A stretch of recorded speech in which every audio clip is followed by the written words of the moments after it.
Hello ladies and gentlemen, welcome back to Going Umbral, and I have just noticed I can see a prompt through Siren's chest. There's a time-limited mission available. I don't think you should be able to do that. Anyway, today we're going to be having a look at Big Daddy. Yes, Big Daddy is here. The golden boy, Mr. Iron Skin. We are looking at Rhino. In my case, Rhino Prime. However, you can perform this build with a normal Rhino. So, Big Daddy Rhino. Most people class him as a tank, but during my testing and my gameplay, I have found Rhino is more of a defender than an actual tank. In the case that, if we look into his powers, Rhino Charge displaces enemies. Iron Skin is the only really tanky ability Rhino does. But this is where his defending power starts kicking in. He pops in Iron Skin, so essentially he can get all of his teammates up. If his teammates aren't kicking as much damage out as they possibly could, Rhino's Roar deals with that. And if his teammates are getting overwhelmed, Rhino just puts his foot down and says stop with his stomp. But anyway, let's get into a more detailed discussion. Rhino Charge. Rhino charges toward the target, clobbering any in his path and goring his victims. Ew. So, on this build we do actually have the augment for Rhino Charge, which gives us bonus armour for every enemy we hit with Rhino Charge. And honestly, beforehand I never really used his one. Having that augment, you really have to gather the enemies up. So the speed of Rhino Charge is 48 meters per second with a range of 12 meters. We are doing 1,742 damage. That is pretty sizable power. And I think it has a 2 meter radius knockback. The combo window for Rhino Charge is 0.8 seconds. It doesn't go any higher than 1 second.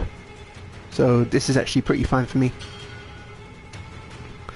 The second power, and the one that's going to get the most benefit from his Rhino Charge augment, Iron Skin. Rhino hardens his skin, insulating himself from all damage. Now, you have a 3-second invulnerability window when casting Iron Skin. From this point, Rhino's Iron Skin takes in damage and gets deducted off of the final Ferrat armour. So if we have, let's say we just cast Iron Skin without the Rhino Charge, we got 7,638 Ferrat armour. During that 3-second window, we take 4,000 damage. Means when Iron Skin procs, we are only going to have 3,638 Ferrat armour. So it's very mandatory to get a huge group together and charge into them. Roar grants all nearby warframes increased damage for a short period. Now we are using negative duration, well, not negative duration, a fairly low duration base, but Rhino's Roar still lasts for 24 seconds, which means for 24 seconds not only is Rhino doing 134% more damage, so is the rest of his teammates in a 25 meter radius. Like, that is pretty sizable. I mean, 134% on a Tigris Prime equals, my god. So, Rhino Stomp. Rhino stomps with force sufficient to disrupt time, tumbling enemies around him in stasis. This is a very good crowd control ability, especially if one of your allies have gone down, because you can just drop your foot down, stomp them up. By that time, if you're playing as a cohesive unit, someone else is getting them up, or you can just get them up. And because I have Madurai as my focus school, I can get them up instantly, which enforces the defending theme. Rhino Stomp will do 2,144 damage over a 25-meter radius, and enemies' stomp speed decreases by 97.5%. That is huge. Essentially, enemies start waddling to you like, oh, we gonna get you, we gonna get you, we gonna get you. And by that time, Rhino's like, ha ha ha. Probably bonks them on the head with a hammer and they just fall over. Anyway, the only downfall to Rhino Stomp, because you know, it sounds too good to be true, is with the current build we only have a duration of 6.4 seconds, which means they don't stay up in the air very long. Now, into the mods. Now, this isn't a 6-former build. It's actually a 5-former build, but I actually messed something up during testing.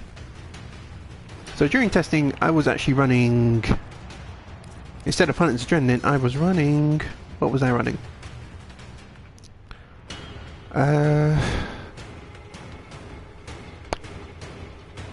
I believe it was overextended to have more of a range on my abilities. However, what I noticed is Rhino has a very unique problem in that in most missions, say if you're going through the solar system, Rhino will have very little energy issues. However, because you can use energy pads and get energy back. However, when I was testing him in the Sanctuary Onslaught, because you know, I like to make sure my Warframes can take on all kinds of game modes. In Sanctuary Onslaught, Rhino ran into the problem where, yes, I could charge, but then I can charge with Ironclad charge. However, I would not have the energy to pop Iron Skin, which means I was essentially wasting my energy on Ironclad charge. Yes, I could have built efficiency, however, that was going to cut into the power strength. And we really need high power strength for an Ironclad charge Rhino, because with this current power strength of 268, we are getting 139% armor boost per enemy we hit. As you can see, that's a pretty considerable boost if we hit 5 enemies. So we're getting like, what? It's a pretty considerable boost compared to 660, let me tell you. I can pop iron skins for easily 220k just by hitting 3 enemies. Anywho, into the mods. We are running Steel Charge. Why are we running Steel Charge? Because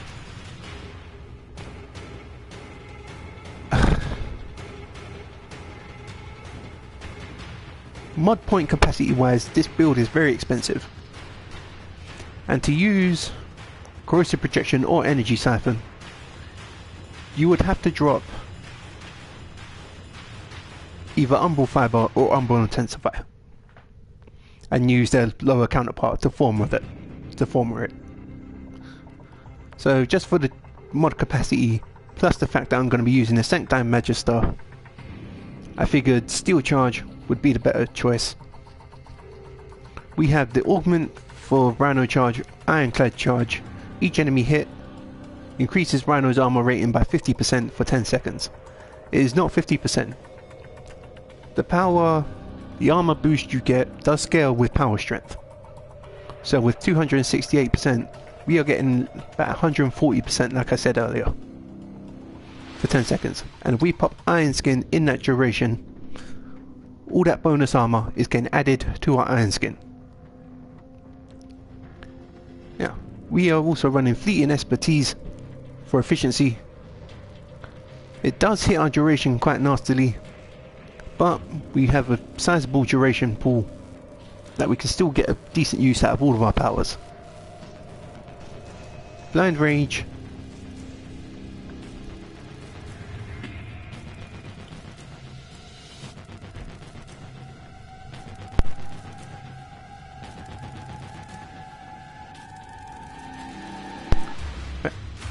We're running Blind Rage for power strength. We do lose efficiency, and that is what hurt the power usage of Rhino. So that's why we are using Hunter's Adrenaline. Basically, any damage we take to health, 45% of that is going to our energy, which does help Rhino be able to use his powers quite often. The only time this stops working is when Rhino is in Iron Skin, because essentially he becomes immune until his armour breaks. Prime continuity. Now if you're a newer player to Warframe, you can use the normal continuity. Just note you're going to have 70% duration rather than the 80% that I have, but it will still work. And of course, an Umbral Rhino needs an Umbral mod. So we're using Umbral Vitality, Umbral Fiber, and the Umbral Intensifier for that tower resistance and the considerable boost to power strength, armor, and health. And of course, we have Power Drift here for the extra power strength and the chance to resist knockdown. Now, from my testing, Rhino doesn't get knocked down during the Iron Skin, but outside of Iron Skin, where you're going to need to charge up through Hunter's Adrenaline or the Cyanoid Gamma Core, which I will show you in a minute, he is essentially he can be knocked down. I was trying to say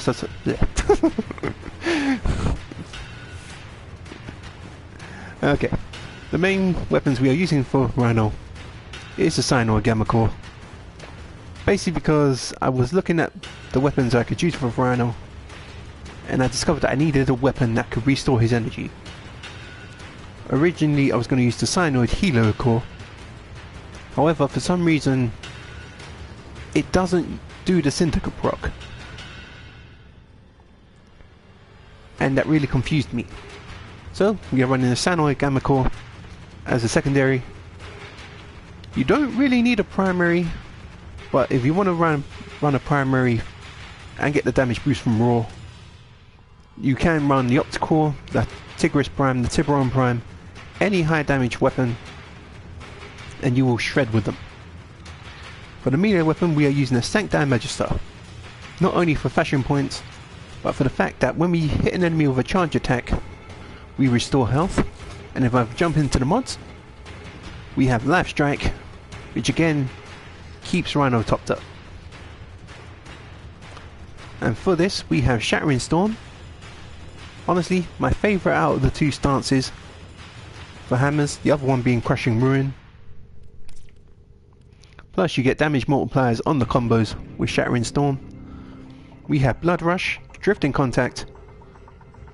Blood Rush increases critical chance per stack of combo multiplier. So at 5.5 times multiplier, you are getting, I believe, well over 100%. Drifting Contact increases our combo duration by 10 seconds, so it doesn't fade straight away after we leave. Plus we get that extra status chance, which honestly isn't really worth it. Berserker for attack speed. Life Strike for the ability to siphon health off enemies.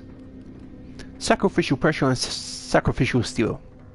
You can use normal pressure point and what's it called?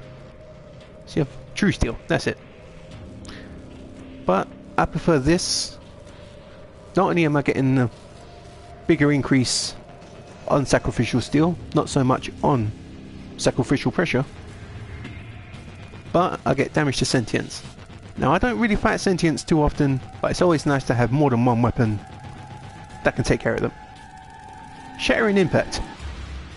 Now this is a mod I was playing around with for a little bit, and it's actually pretty effective on impact weapons. Impact damage reduces enemy armour by 6. Now that may not seem like a lot, but this is enemy base armour. So the easiest way I can explain it, an enemy has 2 armour types. It has its initial armour and the boosted armour it gets from its levels. This is just from my research, by the way. If I'm wrong, do feel free to correct me. So a normal corrupted butcher from the void, regardless of level, has 6 initial enemy armour. So a single hit of shattering impact strips it full of armour. Now you can run corrosive to take out its leveled armour, but during my testing, shattering impact just worked better. Honestly, it's kind of a confusing subject. That's the best I can really explain it. And for the final mod, we have Organ Shatter for critical damage, just to help with blood rush and all that stuff. Now for Cyanide Gamma Core, we have the damage mods with Hornet Strike, Barrel Diffusion and Lethal Torrent. Not only that, we're getting 60% fire rate from Lethal Torrent. We got Target Cracker for critical damage to bring up to 3.2 times, a nice sizable boost. We have Pistol Gambit for critical chance for 44% critical chance, Auger Pack just for extra damage, Jolt and Pistol Pestilence for corrosive and the extra status chance, just to help us shred that armour a little bit if we don't feel like running melee. And that's it. As per usual, we're going to be heading into Sanctuary Onslaught, seeing how Rhino can perform.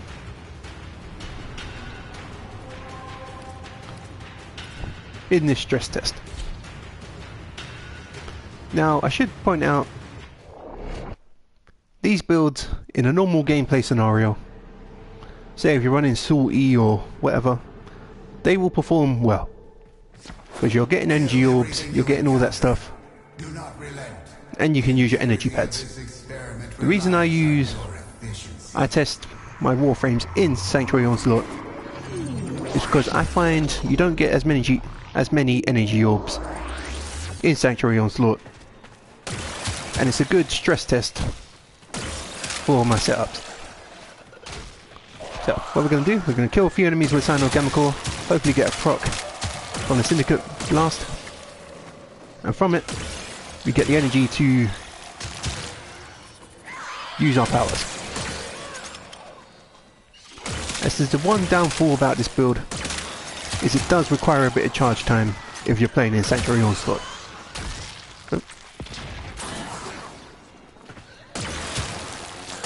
Get out of here. There we go. Right. I've tried numerous combinations to make Rhino a bit more energy efficient. However,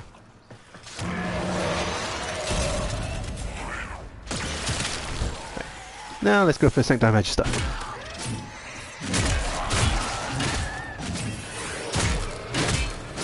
Yeah, I've tried to make him more energy efficient. However, it didn't work out too well.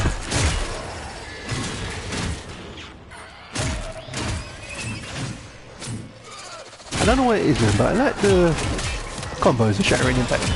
Just being able to slam things on the floor.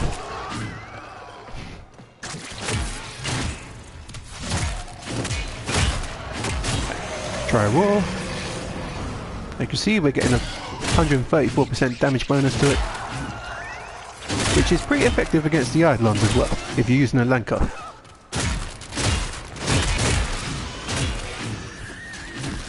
Especially if you've got a pretty OP rhythm for it.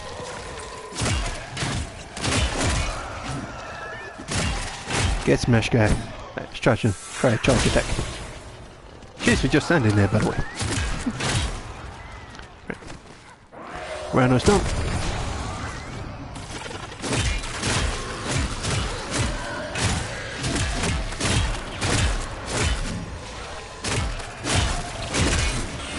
Honestly, I've had a lot of fun playing Rhino.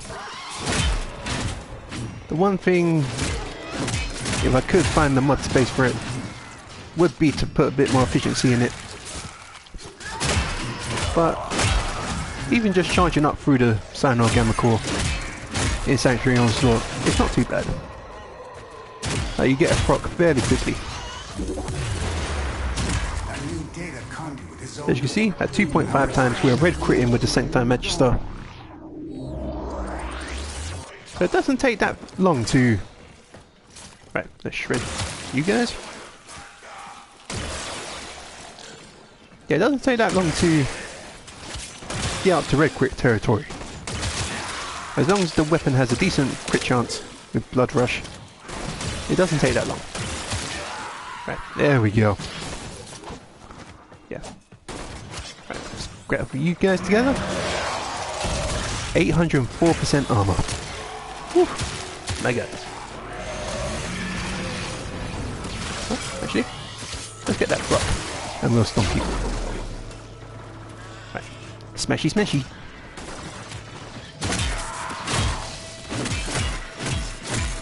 There we go. 42.8k armor. That's not bad.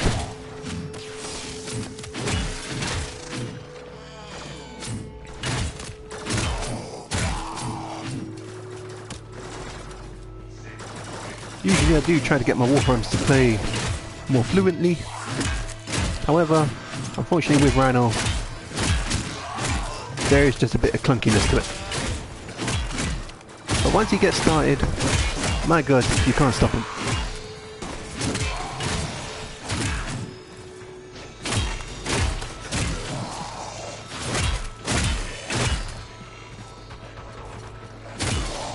Should we really find efficiency, otherwise I'm going to run out. No, Snagglepuss! Don't die on me, buddy. I need you. God dang it, I need you. Right, where you at? How dare you KO my cat? No. Come here and get smashed up. You too.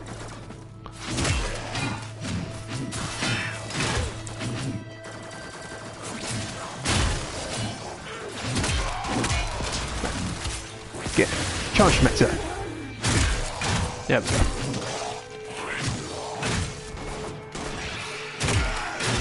Get conked. There we go. As you can see, we are immune to knockdown during Iron Skin,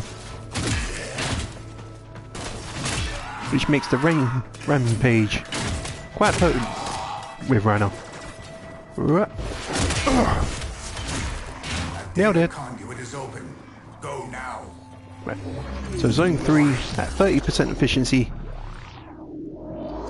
I doubt, unless we pick up the efficiency, I doubt we're going to reach to zone 4. But again, during my tests, I've just run solo just for the stress test. Odds are, if you're playing in a normal squad, you're going to get higher than this. Like proper team composition, you're going to get way higher than this. I'm just doing this for testing.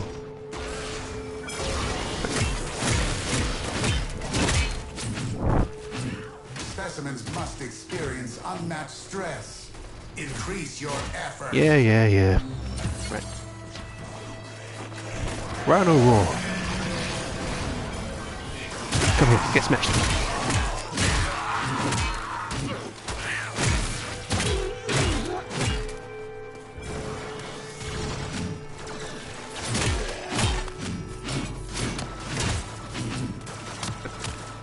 Gamma Core, get these shield guys out.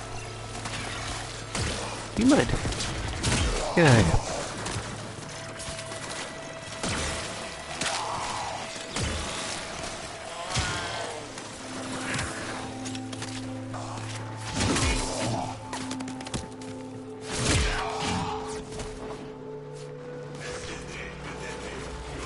Right. None of fires are your worst enemy, I should mention. Especially playing Rhino.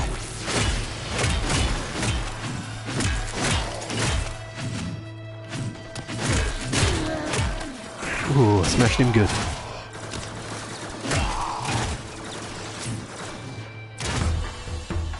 We ran out of efficiency. Usable data, but I need However, more. we didn't do Return when too you are badly. ready to subject these data immortals to a If I'd kept a closer eye on the efficiency, we would have been able to reach Zone 4 quite easily.